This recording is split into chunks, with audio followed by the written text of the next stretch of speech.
Hello ladies and gentlemen, and welcome to another episode of CookieCast. Today on CookieCast, it's NFL football. And yeah, it's me and Mr. Williams. No guest this week, but that doesn't matter. Stats Mistress gave us some stats. Me and Mr. Williams, we're old hands at this. So we just get it done. We get it knocked out of the park. You know we take care of it. YouTube watchers, there's a video for this one. Something to look at. Admittedly, one of those things is my face, but don't let that stop you. While you're over there on the YouTube, just click that subscribe button. Big love, yeah. Lovely. So here we go. This is CookieCast. Laces out.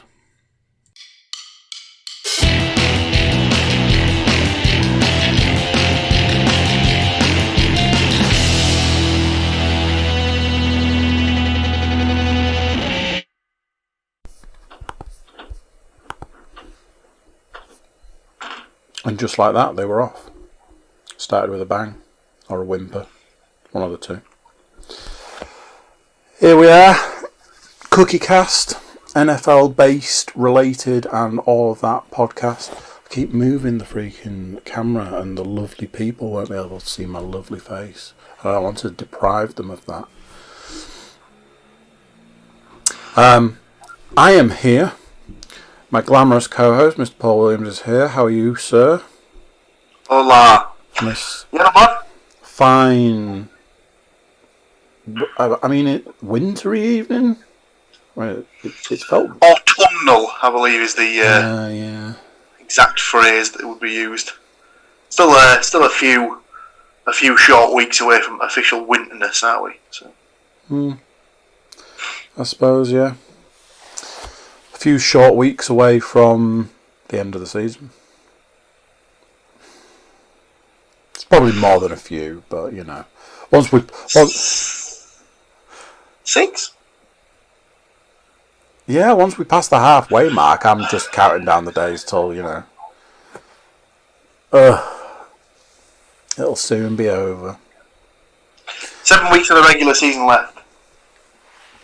The eagle-eyed or eared amongst you might notice that we have no guest, which means that the guest will be down on points this week. One of our guests is the original, the OG Sin Bin member, never to return from the Sin Bin. Lifetime, the clock is set to infinite.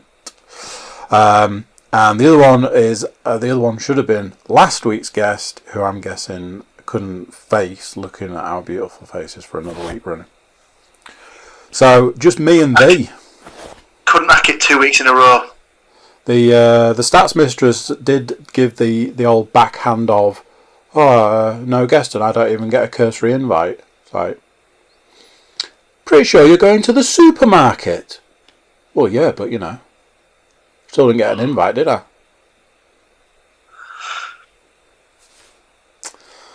Things I have to deal with. Why would she need an invite? She's part of the podcast.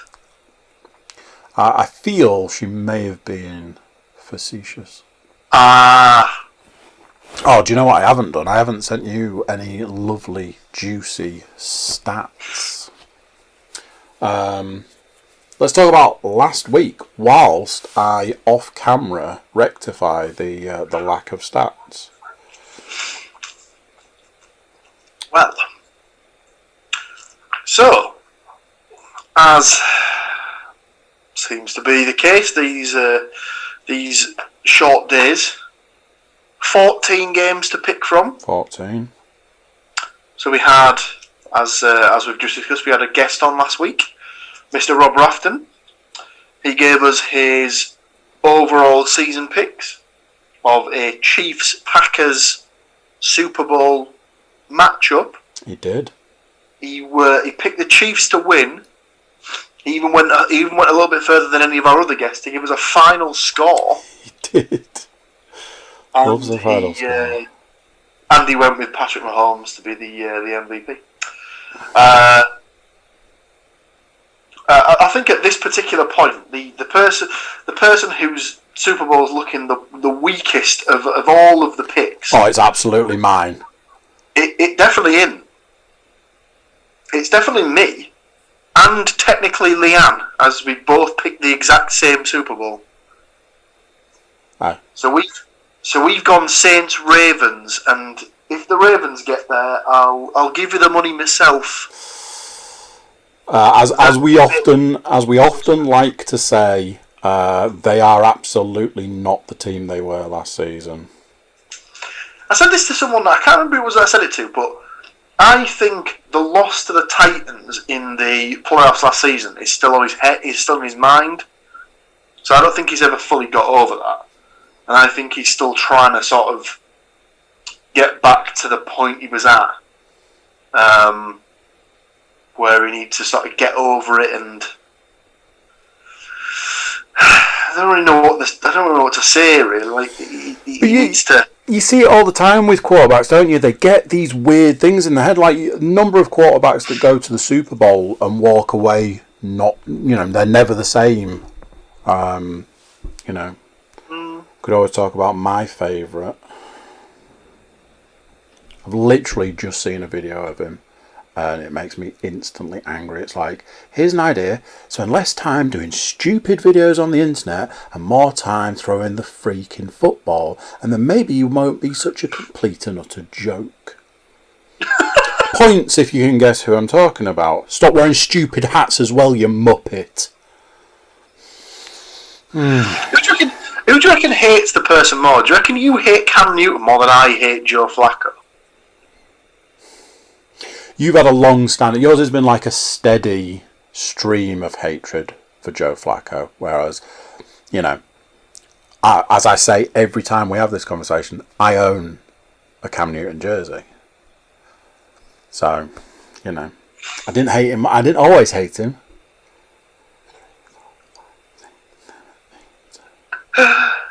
Oh dear. So anyway, 14 games to have picked from last week. 14 games. Should we just have a little guess on whether my accumulator was done by the end of the first game? Well, I'll just see if the camera can see the top line. Yeah. It was absolutely over by the shouting as far as the accumulator was concerned by the end of the first game. As is always the case, I'd love to go back and look at how many weeks my accumulator's been over by the end of the first. Obviously, we'll come on to it, but this week's first game, I picked last, because I had to really think about it. So, as is always the case for the past... Oh, well, the Packers didn't let us down last week, but... the week before, sorry. But there's been a number of weeks where the first game of the week has let us down. But, well... I mean, it lets me down pretty much every week, so... Well, exactly. So 14 games to pick from. There was an outright winner. Unusual. But we'll go last to first, as you would normally. So, letting the side down slightly. I was going to say with the worst score of any particular week of picks, but I would be very wrong. As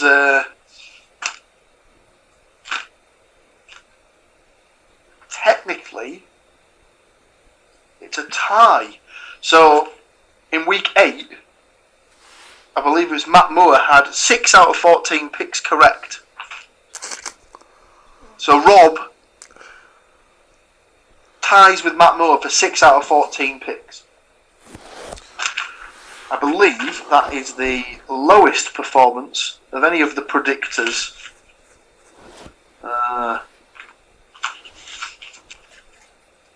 Yeah, 6 out of 14 looks like it's the lowest. So, sorry Rob, sorry Matt, but you're letting the sides down. Next, with 7 out of 14 correct picks, it's the podcast host. He's had a bit of a slump recently. It was a bad week for picks. Everything was all looking so rosy for him as well, and he's hit the skids. Well, as I like to do when I hit a rough patch, I like to really mix it up. So this week's predictions all over the shop. I'm going to stop predicting against the Dolphins. That's for sure. Well, the question is, will he be reined in further, or will his lead be kept about the same? That is the question. So, second place had 9 out of 14 picks. First place had 11 out of 14 picks. So in second, following up with their win from last week, is the Stats Mistress with 9 out of 14 picks correct. Which, for those of you who can do maths, means that it's happened again. This guy returns to the top of the tree with a stellar 11 out of 14 picks correct, including... There was at least one game that I predicted where no one else picked it. Although saying that, shout out to Leanne who correctly picked the Giants to beat the Eagles when no one else fancied them. Yeah, there we go. Big shout out to Mr. Paul Williams who picked the Cardinals to beat the Bills. A very surprise. Oh, and the Rams to beat the Seahawks. Let's not start poking any bears. I've already had one rant today about the Seahawks. I am determined to try and get through the rest of the day without having a rant about the Seahawks. I believe, when I was saying about predictions, I believe there might be a surprise prediction of mine this week. Because when you hear the stat, worst defense in the league, and you think, I mean, what are we talking? Are we talking the Jets? Are we talking? Is it the Browns? Is it the Bengals? Is it? Oh no, that's right. It's the former LOB, the Seattle Seahawks. Yeah, worst defense in the league. Has given up more points any other defense. So I think they're statistically on pace to be the worst defense of all time. Yeah, they gave the worst registered defense. Yeah, they gave the impression that was the case. They like Red Zone on Sunday was very much like, I mean, they're terrible. I'm pretty sure I'm almost certain that it flashed up a stat saying that the worst team against the pass was maybe the Broncos from a particular season. And they said the worst team against the run was the Saints defense from a particular season. And on both counts, the Seahawks had higher stats per game than those two defenses. So, could be on for a statistically amazing season. And as we know, defense wins games. So I feel that to get this far into the season and to have not addressed a terrible defense, something's not right there. But I'm assuming they might have some injuries, get some players back, and they might start the season indifferent, but who knows. So all that does for the season-long stats. Leanne still bringing up the rear with 1.5 points or 1.5 wins. The guest next on 2.5 wins. I've closed the gap on Mr. Cook, so I now have 3 wins, 3 points. Andy's still out in the lead with 3.5 wins. 3.5 points, whichever way. It's only a half, though, isn't it? We need to address the guest, who is not here. It would be remiss of them to not get any points. So can we come up with some kind of system, real toot sweet, where we are able to allot a point of some description? Or do we just give a point to the guest this week and make it a real challenge? Oh, he's already... No. Well, this was week 9, when we also didn't have a guest, and we basically just didn't give them any points. Yeah. There's that. I suppose we could give them the league, the Pickham's favourites. Although I must admit, I haven't left any space for that. So just a little quick flash for anyone who's eagle-eyed enough to see. No, it's fine. Let me project myself into the future and see, because I've just realised there's a week where the guest. There's been a week so far where the guest got 2 picks, doubling their chances. So Yeah. let me jump into the future.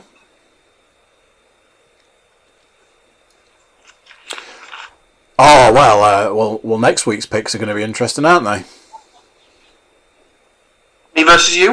Yeah, that's right. Me versus you. Week after, me versus the Stats Mistress. So who have you got?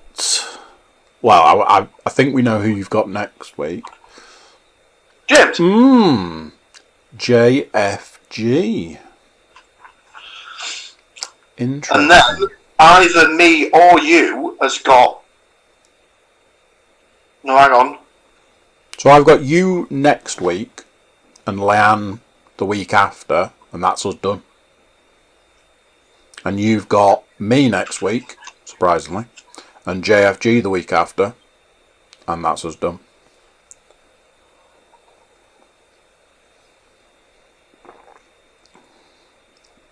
Right, okay, I'm with you. I was struggling to work that out then. So But then obviously it's weeks 14 to 17. We can just get on whoever fancies it, really. I'll definitely be ringing that Wood Munchie bloke. He loves a podcast, does that guy? I'll tell you something. I'll tell you who might be up for coming on again because of the thorough enjoyment he seemed to have the previous 2 occasions. Mr. Two Teams Hurler, he might even be up for it again because he seemed to enjoy himself. Tootles loves a little podcast. Could even do like a big bad podcast and get like a big 4-way death match going or something. Get like a few peeps on. Especially not like how that'll sit for the picks. That's gonna stretch my page to breaking point. You might have to go double page. Might have to go double page, yeah. Double chalker. Get one of these guys. I'll have to go double chalker. Wow. So, whilst we're still in the realms of last week, hopefully you have now received a little ditty from my good self, which was provided to me by the Stats Mistress, and it was in turn provided to her by Nate Davis of USA Today. He was busy this week, said he's definitely going to get on at some point. It's just, time difference and stuff in it. NFL stats, Week 10, 2020 season. The first of those stats is this. The NFC West is the league's most competitive division. The Cardinals, 32-30 win over the Bills, and the Rams' defeat of the Seahawks created a 3-way log jam for first place and left all 3 clubs at 6-3. Though Arizona's 2-0 mark in division games technically renders the Cards as the NFC West leaders. Interesting. Speaking of the Cardinals, wide receiver DeAndre Hopkins hauled in that game-winning Hail Murray. Yeah. From Cards quarterback Kyle Murray.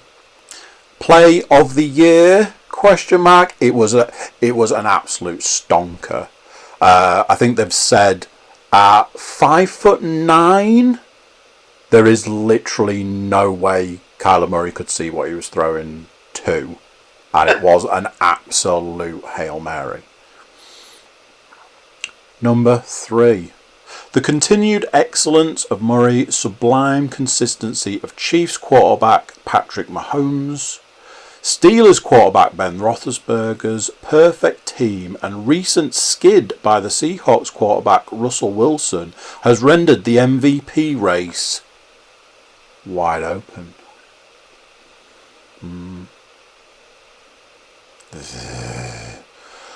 Number 4. Wilson is suddenly Mr. Unlimited in the turnover department, committing 7 in Seattle's 2-game slide. Mahomes has limited himself to 1 this entire season. The Rams sacked Wilson 6 times on Sunday. Second-year Giants quarterback Daniel Jones has posted consecutive games without a turnover for the first time in his career. Jones also had a 34-yard touchdown run against the Eagles. 3 weeks after he turfed himself shy of the goal line in Philadelphia after sprinting 80 yards, Jones's trio of runs of 30-plus yards this season equalled the output of Ravens' counterpart, Lamar Jackson.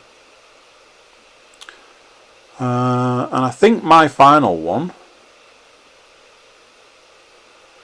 right, I'm going to give it a go. Because I managed to say it on Sunday.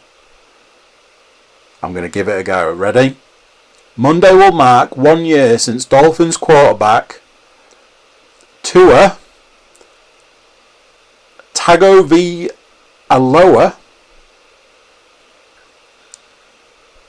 Not really, but... So, on a thing there, it's not pronounced anywhere near the way it's spelt. So apparently it's pronounced Tagovailoa, but there's no N's in it. Yes. So, work that one out if you can. But yeah, Tagovailoa suffered the dislocated hip that prematurely ended his stint with Alabama. But things have turned out alright.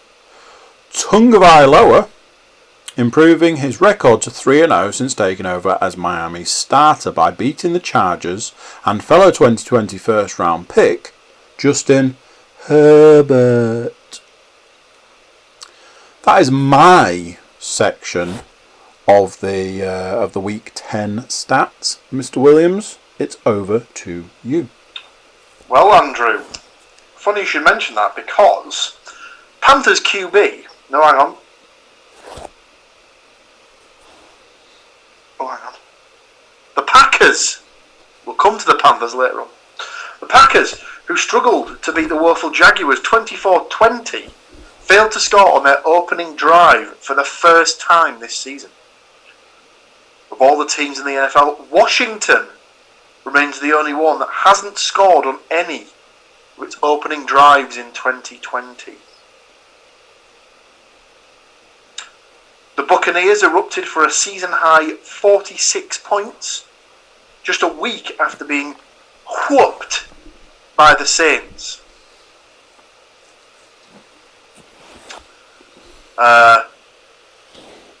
Moving slightly on to injury news briefly.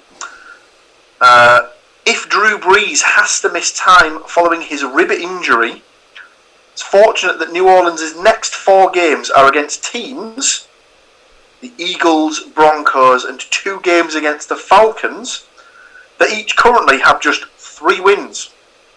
The bad news is that the Saints have an unproven backup quarterback in Taysom Hill and a proven turnover machine in backup quarterback Jameis Winston. I was listening to a podcast where they were just saying that when he came in, Winston basically must have just been told, literally, just dump it off to Alvin Kamara or just throw it to anyone who's only like 10 yards away. Don't be going bombing it.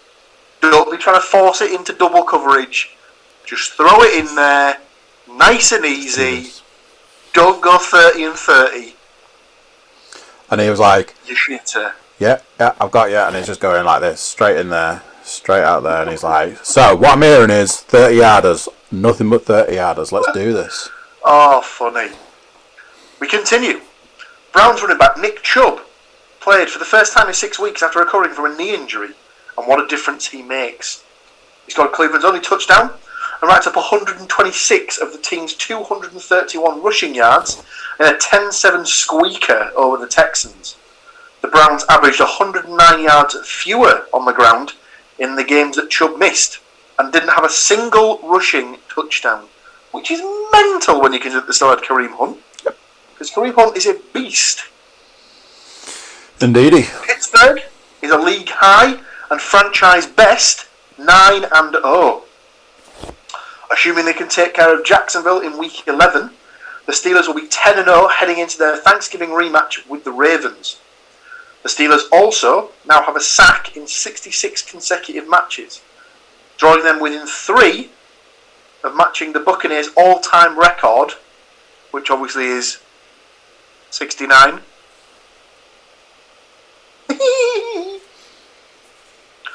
And finally on the stats, kudos to Raiders running back and ex-Bronco Devontae Booker, who scored 2 touchdowns against his former team in Las Vegas' 37-12 blowout.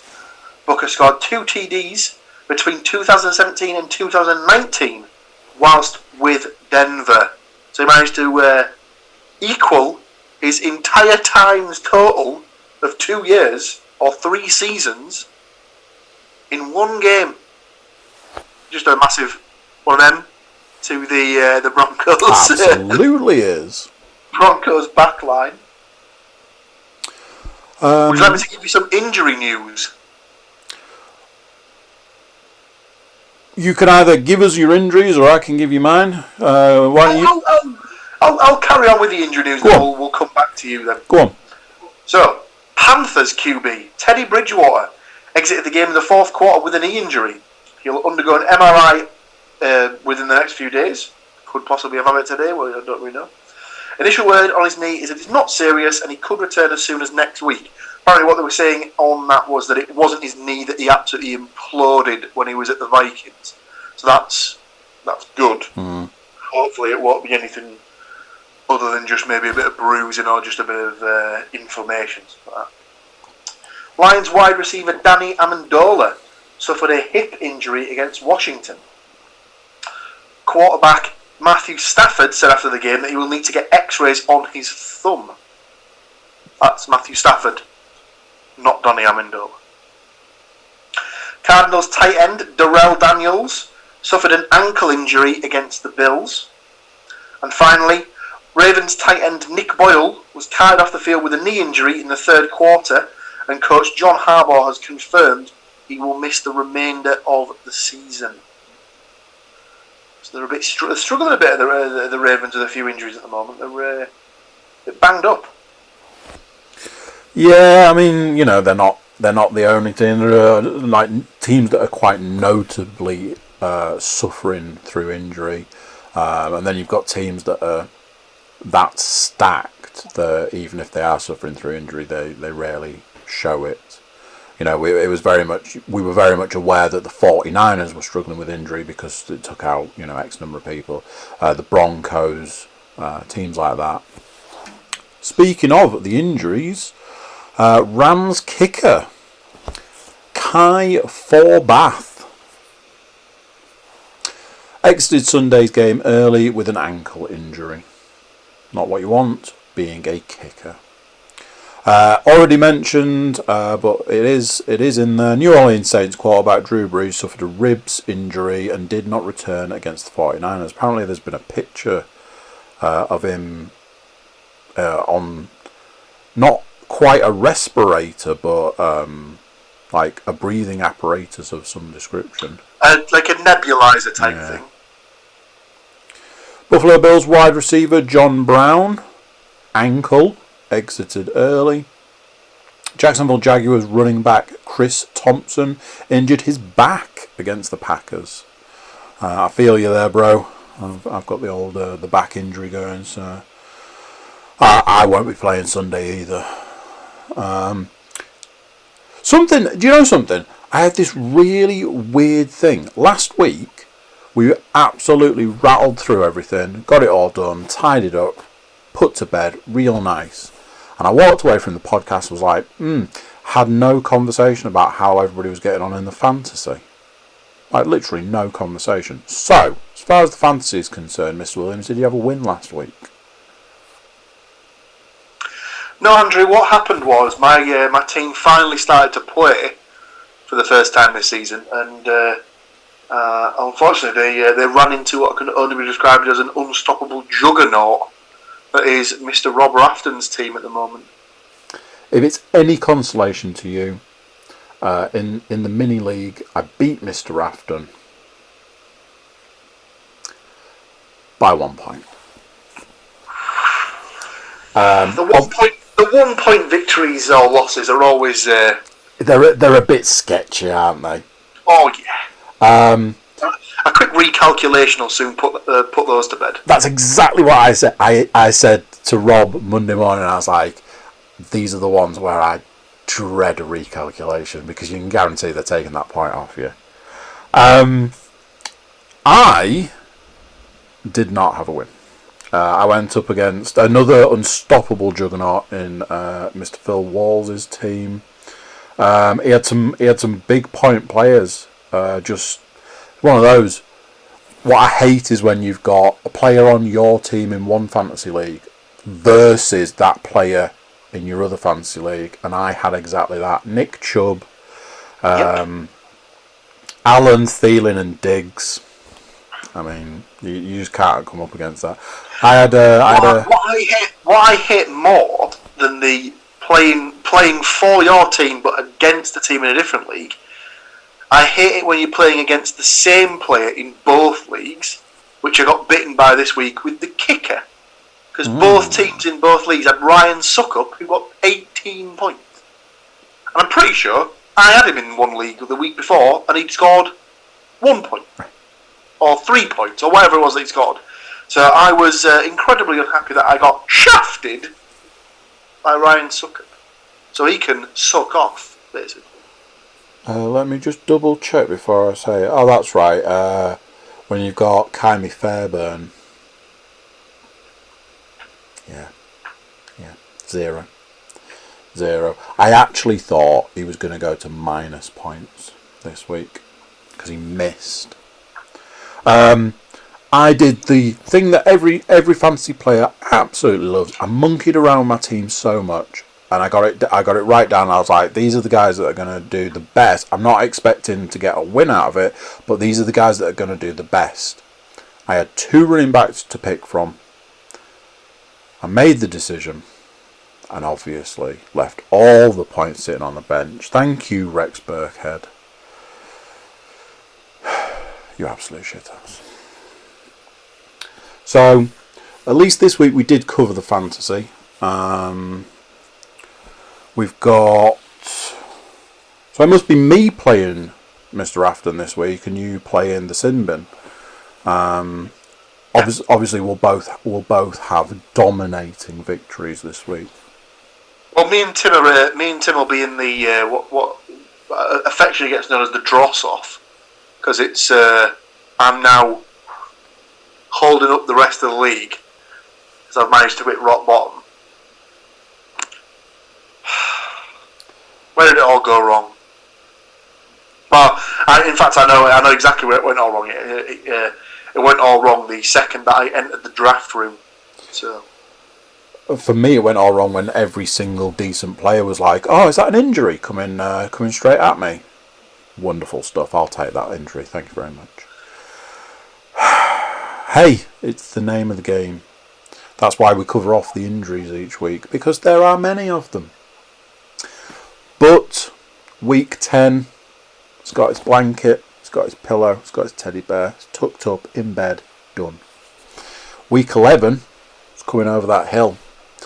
And you and I like to predict what those games will look like. And we get other people to come around the fire and predict those games. This week, as mentioned, guest ain't playing this week. So they're going to be down a point. A potential point. Myself, Mr. Williams, and the Stats Mistress have all got our predicting hats on and thrown out some predictions. Anything glaring that's standing out to you? We got any games where one person has gone one way and the other people have gone the other way? So, first game of the week is the Cardinals at the Seahawks.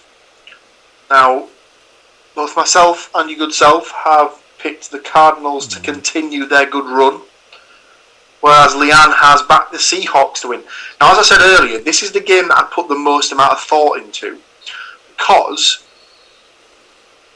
if the Seahawks lose this one, they'll basically be 2 games in theory behind the Cardinals. So they're tied on wins at the moment, but obviously the Cardinals have got the tiebreaker over them because they beat them earlier in the season. So if the Cardinals win this one, like I say, they'll go to a game ahead of them, and they'll have the 2-game tiebreaker. So they'll effectively be sort of, I don't know if that pushes them to sort of like 2.5 wins ahead or something like that. But so then for the Seahawks to be above them or finish as a higher seed, they would need to end on more wins than the Cardinals would. So part of me wanted to pick the Seahawks, and I was like, but their defense is that bad that if Kyler gets running room, he's just gonna run them to bits. Yeah, and stuff like that. So, as I said, it was a difficult pick for me. I agree with you. It was the one I struggled with the most, and more than anything, I struggled to not put the Seahawks down.